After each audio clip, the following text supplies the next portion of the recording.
안녕하십니까, 김성구입니다. 오늘은 무소유에 관한 6번째 강의로서 제목을 세계 제일의 행복남이라는 제목으로 붙였는데 듣기에 좀 이상할지도 모르겠습니다. 행복을 마치 물건 재듯이 제일 행복한 사람, 두 번째 행복한 사람 이렇게 잴 수 있는 것 같이 보이니까요. 그런데 행복이나 사랑을 실제로 과학적으로 측정할 수는 없지만 뇌사진을 찍으면 행복한 사람들이 갖는 어떤 전형적인 두뇌 상태가 찍혀집니다. 근데 그런 뜻에서 세계 제일의 행복남이라는 별명을 가진 사람이 그 행복을 어디서 얻게 되는 것인지 한번 살펴보려고 하는 겁니다. 다시 말해서 많은 사람들이 좋아하는 재물인지, 아니면 오욕락의 완전한 충족에서 오는 것인지, 아니면 그 사람의 마음 상태에서 오는 것인지, 이걸 살펴보려고 하는 겁니다. 제일 먼저 부처님이 깨닫고서 부처님이 법을 세상에 전하지 않고 열반에 들으려고 했을 때 범천이 나와서 그 진리를 알려야 된다고 할 때 부처님이 하신 말씀입니다. 내가 깨달은 이 진리는 심오하고 보기 어렵고 깨닫기 어렵고 이성적 사유의 영역을 초월하고 극히 미묘하기 때문에 지혜로운 사람이나 알 수 있다. 그러나 감각적 쾌락을 기뻐하고 감각적 쾌락을 즐기고 감각적 쾌락에 춤추는 중생은 이 영기 이치를 보기 어렵고 열반의 이치를 볼 수 없다. 내가 이 진리를 가르친다 하더라도 사람들이 알아듣지 못한다면 내 몸만 필요하고 괴로운 일이다. 그래서 부처님은 자기가 깨달은 진리를 세상에 전하려고 하더라도 감각적 쾌락에 기뻐하고 쾌락을 찾는 사람은 이 영기 이치를 보기 어려울 것이라고 이렇게 말씀하셨습니다. 다시 말해서 감각적 쾌락이라는 게 결국 우리가 오욕락을 만족시키는 걸 말하는 건데, 오욕은 생명활동의 근원이지만 오욕락에만 매달리면 진리를 알 수 없다는 그런 뜻을 부처님이 얘기한 겁니다. 인간의 욕망을 우리가 그때 한번 말씀드렸습니다만 제 4강에서 다시 한번 읽어보기로 하죠. 악마 빠삐만이 나타나 말했습니다. 세존이여, 그대가 히말라야 산이 황금이 되기를 원하면 그 산은 황금이 될 것이다. 그러자 부처님이 대답했습니다. 황금으로 이루어진 산이 있어 그 모든 황금이 2배가 되어도 한 사람에게도 충분하지 않네. 이렇게 알고 올바로 살아야 해. 그러니까 물질이나 재물에만 뜻을 두고 그걸 찾는 사람은 아무리 많아도 그 욕망은 충족시킬 수 없다는 그런 뜻이죠. 그래서 보통의 경우에 사람이 추구하는 거가 뭐냐면 권력자에게는 권력일 겁니다. 돈을 벌고자 하는 상인에게는 재물이 황금이고, 또 명성을 추구하는 자에게는 내가 제일이라는 명성이 부처님이 말하는 그런 황금이라고 이해하면 되겠습니다. 그래서 바로 금고기야 할머니 얘기는 보통 사람이라면 그런 욕망을 가진다는 뜻으로 이해를 하면 되겠습니다. 근데 실제로 우리 삶의 현실이 어떠냐면은, 여기에 나오는 사람은 마더 테레사인데, 마더 테레사가 자기가 인도에서 보고 듣고 또 유럽에서 보고 들은 것을 판단을 해서 한 말이 있습니다. 마더 테레사의 일일 묵상집에 나오는 얘기인데, 서방 세계의 정신적 빈곤은 인도 국민의 물질적 빈곤보다 더 심합니다. 서방 세계에서는 지독한 고립감과 자신의 무가치를 느끼는 사람들이 수백만 명에 달하고 있습니다. 한국도 그래요. 자살률이 세계 제일이죠. 그들은 자신들이 아무도 사랑해줄 사람이 없는 쓸모없는 존재라고 느끼고 있습니다. 그들은 돈보다 더 중요한 것이 있음을 느끼면서도 그것이 무엇인지를 모릅니다. 마더 테레사는 수녀니까 실제로 그들이 잃어버린 것은 하나님과의 살아있는 관계입니다. 이런 말을 했습니다. 근데 한국의 현실은 어떤지 한번 마더 테레사의 말에 귀를 기울일 필요가 있는데, 여기에 보이는 표는 2019년 자살률을 나타내는 건데, 거기 나라가 많이 많죠. 제일 왼쪽에 낮은 쪽이 터키고 제일 오른쪽이 대한민국입니다. 대한민국이 자살률이 인구 10만 명당 2019년에는 24.6명 이런 식으로 제일 높습니다. 근데 이게 2019년만 그런 게 아니라 여기에 다시 오른쪽에 표를 보면은 2017년에 한국이 2위를 한 걸 빼고 나서는 2003년부터 2020년까지 세계 1위입니다. 한국이. 하루에 평균 35명 내지 36명. 그러다가 2018년, 19년에는 37.5, 37.8 이런 식으로 올라갑니다. 그런데 한국은 국민 소득이나 치안 상태, 의료 시설, IT 시설, 그 다음에 대중교통수단 등 외면적인 것만 놓고 본다면 세계에서 상위권에 속할 정도로 모든 시설이 좋은 나라입니다. 그 소득도 높고요. 그런데도 불구하고 한국인의 자살률, 특히 청년의 자살률은 세계에서 제일 높은데 왜 그럴까? 행복 요소에서 뭐가 빠졌을까? 이거를 우리가 생각을 해봐야 될 겁니다. 그리고 또 한국 사람만 생각할 게 아니라 나 자신은 어떤가? 만일 물질주의와 출세주의의 젊은이들을 몰아넣는다면 견디기 힘들 겁니다. 무조건 하고는 1등하라, 출세하고 높은 자리에 올라가라 한다면 아마 힘들 겁니다. 그런 것인지 아닌지 우리가 생각해보고 우리의 교육이라든가 또는 내 자식의 교육이라든가 나 자신의 삶의 태도가 어떤지 또 앞으로 어떻게 될지를 생각해 볼 필요가 있을 겁니다. 그러면 성공한 사람들의 삶을 한번 볼까요? 여기서는 그냥 세상 사람들이 성공했다 그러는 사람 두 사람의 얘기를 먼저 한번 살펴보겠습니다. 한 사람은 입생 로랑인데 죽었을 때 보면 여기 사르코지도 나오죠. 그 정도로 아주 프랑스에서는 저명인사였고 성공한 사람으로 알려졌던 사람입니다. 입생 로랑은 17살 때 크리스천 디오르의 조수로 들어가서 4년 만에 크리스천 디오르의 죽음과 더불어 후계자가 돼가지고 그 기업의 책임자가 됩니다. 그 후 50년 이상 패션 디자이너로서 명성을 날려가지고 싸움프도 막대합니다. 어느 정도냐면은 입생 로랑 라모르라는 다큐멘터리 영화가 있는데 거기에서 나온 바에 하면은 입생 로랑이 수집한 미술품만 경매에 붙였더니 6,500억 원 정도 됐었습니다. 그 정도로 아주 재물도 많은 사람이죠. 그런데 거기에 나오는 얘기를 들어보면 극심한 스트레스 속에서 술과 마약으로 살아가고 행복을 느끼는 것은 패션쇼를 해서 사람들한테 칭찬을 받을 때 딱 2번밖에 없었답니다. 그러니까 입생 로랑의 삶이 성공을 했다고 평은 받지만은 과연 행복한 건지 한번 생각해 볼 필요가 있죠. 이 사진은 칭송을 받는 사진이죠. 패션쇼가 성공했대서. 입생 로랑에게 제일 중요한 것은 칭송을 받고 박수를 받는 일입니다. 아주 패션 디자인이 정말 참신하고 좋다는 소리를 들어야 이 사람이 행복한 건데 그 소리를 매년 들어요. 1년에 2번. 근데 그때 빼고는 그 다음번 패션쇼에 대한 어떤 아이디어 때문에 그렇게 괴로워했던 겁니다. 술과 마약 없으면 살아갈 수 없었던 거죠. 칭송이 바로 밥이었는데. 그리고 또 한 사람, 그 화려한 인생, 비참한 종말을 맞은 사람인데 하워드 휴즈는 1970년대 당시 세계 제2부로 알려진 사람으로서 그 사람은 창의력이 있었고 영화 제작이나 항공업, 방위산업, 전자산업, 매스컴, 제조업 등 많은 분야의 사업을 경영하여서 다 성공했던 사람입니다. 이거는 뭐냐면은 하워드 휴즈를 모델로 해서 만든 영화로서 하워드 휴즈의 일생을 그렸다고 말할 수 있는 영화인데 하워드 휴즈는 모험심도 강해서 아주 고위험, 고수익 분야에 투자했고 성공했어요. 그 다음에 비행기 개발도 해서 전투기도 납품하고 그랬는데 비행기 개발해서 직접 비행기를 조종하다가 추락하여 중상이 있기도 하고 아주 활동적인 사람이었죠. 그래서 멋진 삶을 산다는 평을 들어서 이 하워드 휴즈의 삶을 모델로 한 영화 에비에이터가 나왔습니다. 이런 사람이니까 굉장히 성공했다는 평을 듣는 사람인데 적어도 부와 오용락에 관한 한 하워드 휴즈는 모든 것을 가졌다고 할 수 있는 사람이었습니다. 그런데 말년이 굉장히 비참했습니다. 우선 대인 기피증이 극심해가지고 휴즈는 사람들의 눈을 피해서 1960년대부터는 라스베가스에 있는 호텔 꼭대기층에서 모든 업무를 처리해가지고 남을 만나면 그 사람한테 병균 같은 게 옮을까봐 필요한 결제 서류나 사업보고서 등은 전부 다 긴 막대기에 바구니를 달아서 창문으로 올려보낼 정도였었습니다. 일종의 정신병인 거죠. 그 다음에 세균이 무서워서 물건을 맨손으로 만질 수가 없어서 아주 엄청난 양의 부드러운 티슈와 소독한 손수건과 수건들을 썼고 걷는 것도 휴지 상자를 신발로 삼고 걸어 다녔어요. 그래야 병균이 안 묻으니까. 자, 이렇게 살았다면 이 하워드 휴즈의 인생은 과연 멋있는 삶인지 아니면 비참한 것인 건지.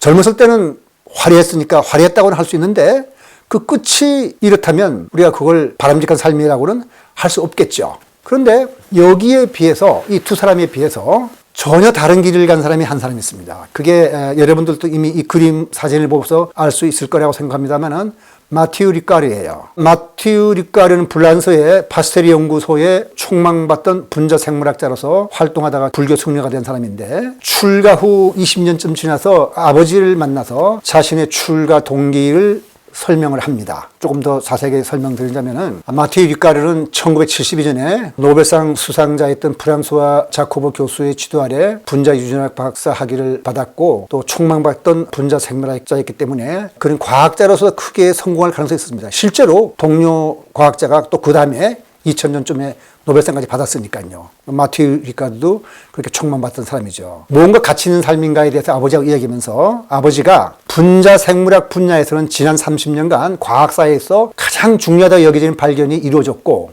내 아들이 너도 그러한 위협에 동참할 수 있었음에도 불구하고 그만둔 이유가 뭐냐고 묻습니다. 그리고 정신수행과 과학연구가 양립할 수 없는 거냐 이렇게 물으니까, 그 물음에 대해서 마티우 리카르는 대답하기를, 과학과 수행은 양립할 수가 있고 자기는 지금도 생물학의 발전 추이를 지켜보고 있지만은, 정말 마티우 리카르 자신에게 중요한 것은 궁극적 진리를 깨닫는 것과 마음의 평화와 만족이라 그러면서 이런 얘기를 합니다. 아버지와의 대화를 승려 철학자라는 제목의 책으로서 출판도 돼가지고 한국에도 번역이 됐는데, 한국 번역판 21페이지에 이런 말 합니다. 어려서부터 저는 아버지 덕분에 철학자와 사상가와 연극인들을 만났고, 아버지가 유명한 철학자니까요, 화가인 어머니 덕분에 예술가와 시인들을 보았습니다. 파스텔리 연구소에 강연하러 오는 위대한 과학자들을 만났습니다. 그리하여 저는 여러 가지 면에서 매력적인 인물들과 교류할 수 있었습니다.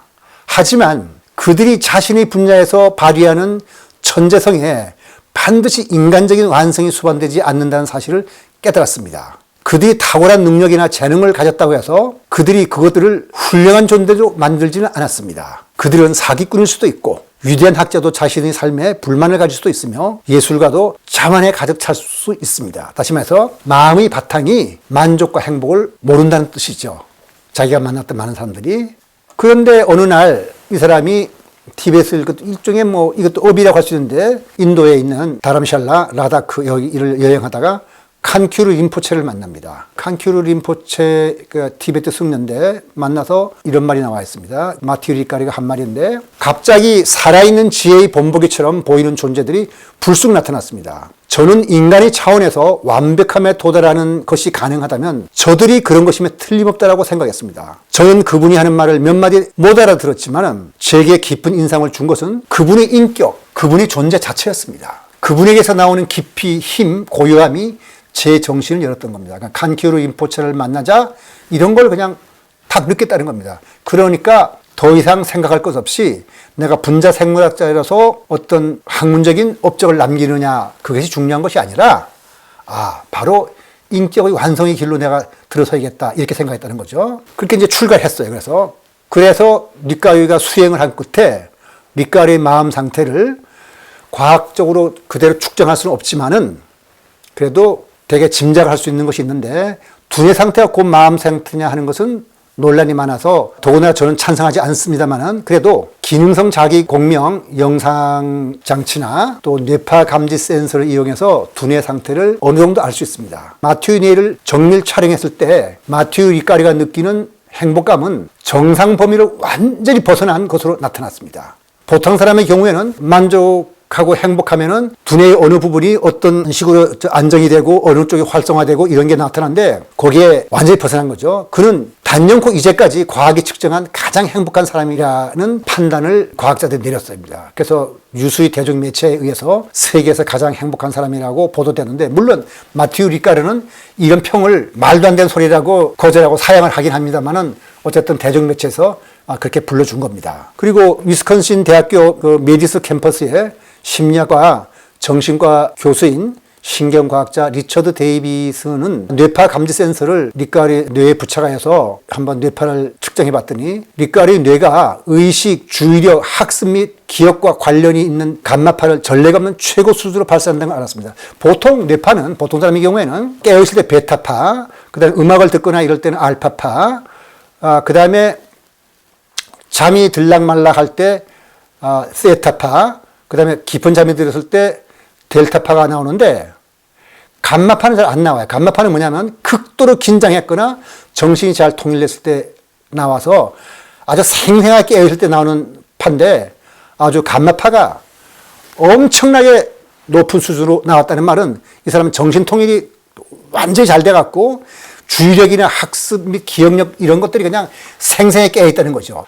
그래서 연구 결과 조사해봤더니 리카르 두뇌의 왼쪽에 있는 전두 피질이 우측과 비교하여 크게 활성화되어서 비정상적으로 큰 행복감을 생성하고 부정적인 감정은 거의 없는 걸로 나타났습니다. 그것만이 아니고, 행복감만 그런 거 아니고 신체의 자연스러운 반응인 깜짝 반사를 억제할 수 있는 최초의 사람이라고 과학적으로 밝혀낸 겁니다. 과학적으로 볼 때는 그런 사람이 없다고 생각했는데 보니까 그렇게 나와요. 그게 뭐냐면은 깜짝 반응이라는 건 뭐냐면은 우리가 생각하지 않다가 뭔가 봤을 때 자율신경이 반응하는 건데 자율신경이 반응하는 거니까 우리가 조절 못하는 거죠. 그러니까 얼룩끈을 뱀이라 보고 깜짝 놀라는 것 같은 것이 바로 이게 깜짝 반사인데 그런 일이 없다는 겁니다. 진실을 본다는 뜻이기도 하거든요. 그 말은 자율신경을 조절할 수 있다는 뜻이기도 합니다. 우리는 생각하고 싶지 않은 생각이 있는데도 자꾸 떠오르기도 하고 불행했던 과거, 잊고 싶은 것도 이런 것들이 머리에 떠오르는데 그런 걸 조절할 수 있는 능력이 있다는 뜻은 마음의 자유를 자기 마음대로 조정할 수 있다는 뜻이기도 하죠.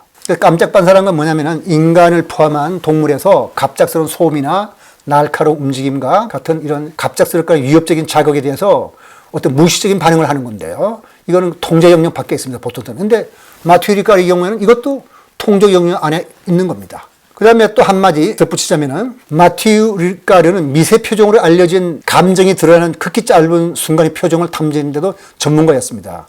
그러니까 미세 표정을 탐지하고 읽는 것을 훈련받은 전문가보다 훨씬 뛰어난 능력을 보여준다는데 뭐냐면은 우리가 무슨 일이 있을 때 내 마음속의 감정이 얼굴 표정으로 약간 나타나는데 그게 아주 굉장히 미세하다고 할 때 훈련받은 전문가가 아니면은 그 사람의 감정 변화가 있었는지 아는지 보통 사람이 모릅니다.